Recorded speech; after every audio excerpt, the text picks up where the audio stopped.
Shalom bien-aimé, peuple de Dieu. Bienvenue sur notre plateforme de méditation intitulée Méditons ensemble.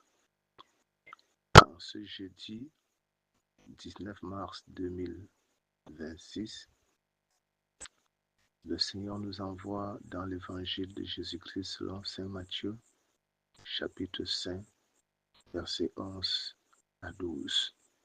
Nous prions. Père éternel, nous te rendons grâce pour ce jour nouveau que tu nous donnes de venir dans ta présence nous ressourcer dans ta parole.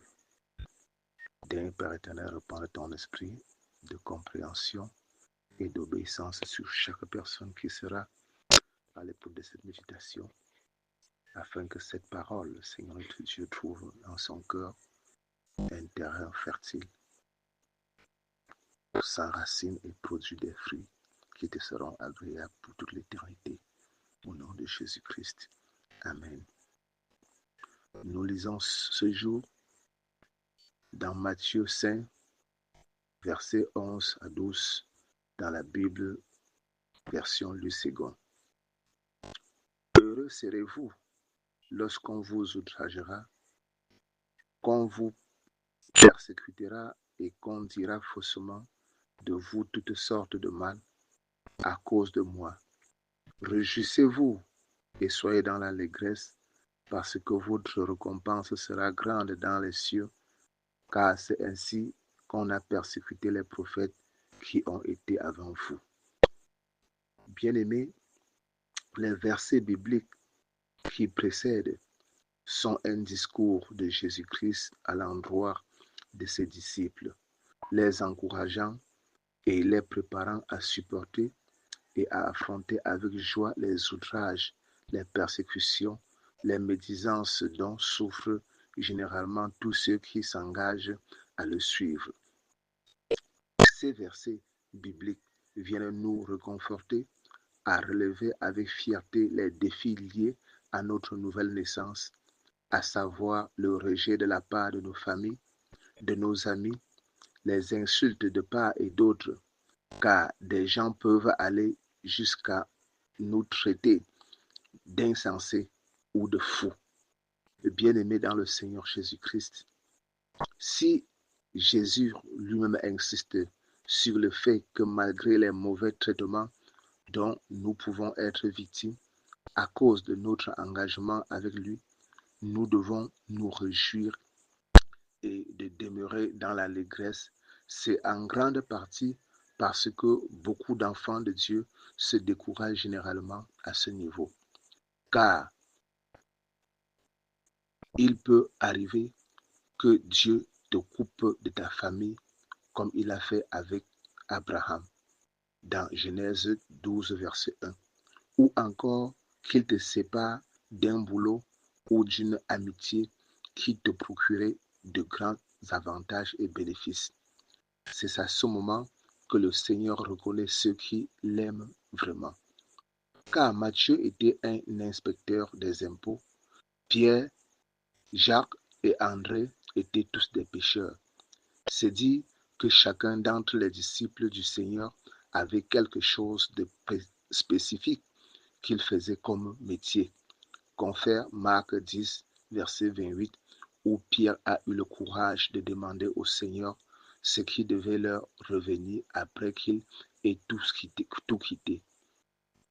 Mon frère, ma sœur, qu'as-tu déjà abandonné pour la cause du Seigneur depuis que tu as cru? Car avec Dieu, il faut d'abord accepter de perdre avant de gagner. Qu'as-tu déjà perdu à cause de Jésus? Car la fin du verset nous dit que tous ceux qui nous ont précédés dans la foi et dont les noms sont mentionnés dans la Bible sont passés par là. Et leur fin a été glorieuse, car Jésus-Christ lui-même n'a pas été épargné par le schéma. Bien qu'il fût Dieu, il a dû mourir sur la croix avant de ressusciter au troisième jour. Et c'est la raison pour laquelle nous sommes des multitudes aujourd'hui à lui donner nos vies afin d'avoir droit à l'arbre de vie. D'un l'Éternel béni en chacun de nous, l'écoute de sa parole. Au nom de Jésus-Christ. Amen. Nous prions.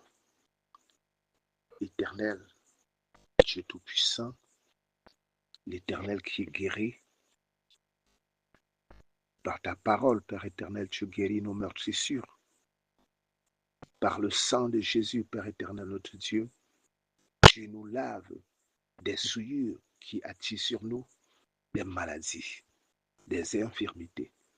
Dieu de grâce et de bonté, je viens devant ta sainte croix maintenant, devant ton trône de grâce et de gloire, implorer, Seigneur notre Dieu, ta bonté, ta pitié, ta compassion, Père éternel, notre Dieu, sur tous ceux qui sont sous le son de ma voix actuellement, ou qui suivront le son de ma voix, Seigneur, et qui souffrent de quelque maladie incurable.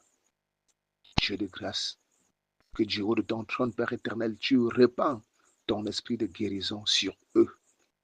Que tu souffles, Seigneur Dieu, ton vent de guérison sur chaque personne qui se tient sous le son de ma voix maintenant. Oui, Seigneur Dieu, et que sa guérison soit prompte, Père éternel.